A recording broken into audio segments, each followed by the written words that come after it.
kakailanganin natin ng kalabasa,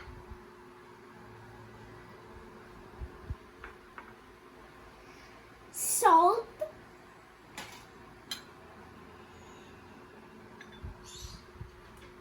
onion,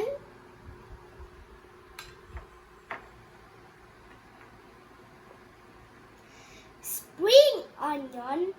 Kung wala po kayo nito, okay lang po. Kasi optional lang to.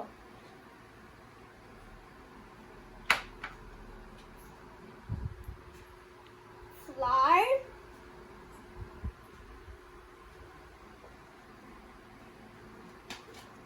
eggs,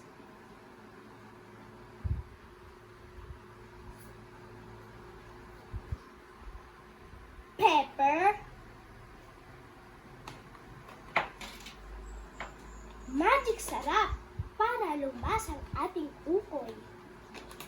At syempre para mas healthy, kakailanganin natin ng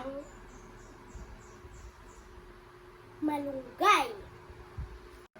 At syempre, kakailanganin po natin ito para gadgadin ang kalabasa para mas pino. So, ano pang hinihintay ninyo? Tara na, excited na kasi ako eh. So, ngayon mga kahusay, gagadgadin na natin.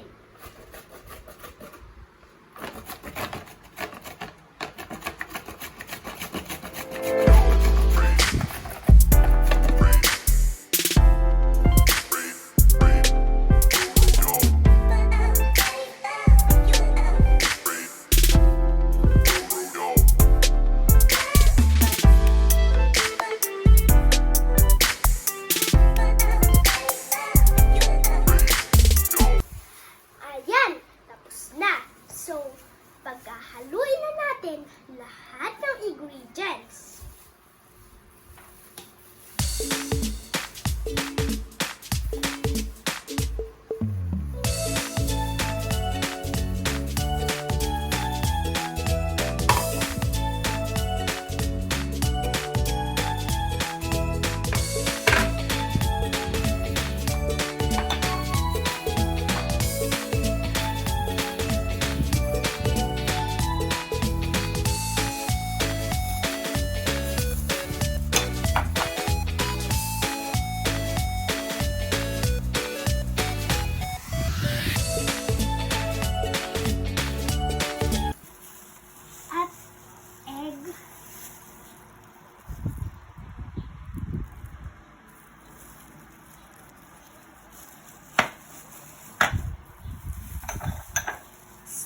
Onion,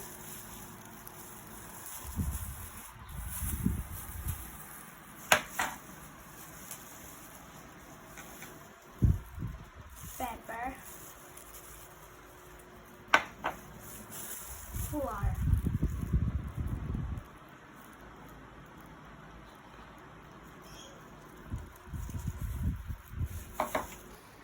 at para mas lalong sumarap, lalagyan natin ng dried hipon.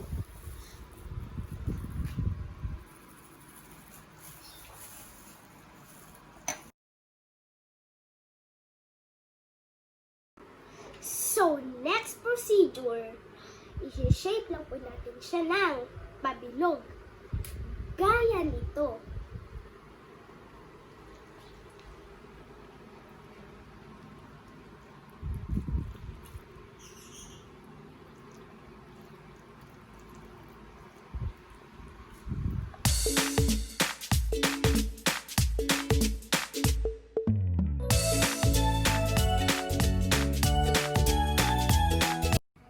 So, ayan mga kuhusay, pwede na nating iprito.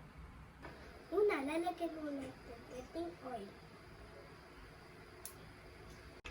Para sa mga katulad kong bata, mag-ingat po kayo sa pagluluto.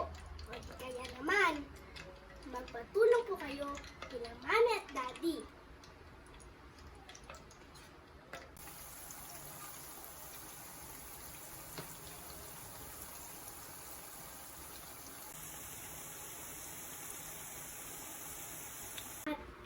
po ang ating ukoy. Masarap po ito isausaw sa suka.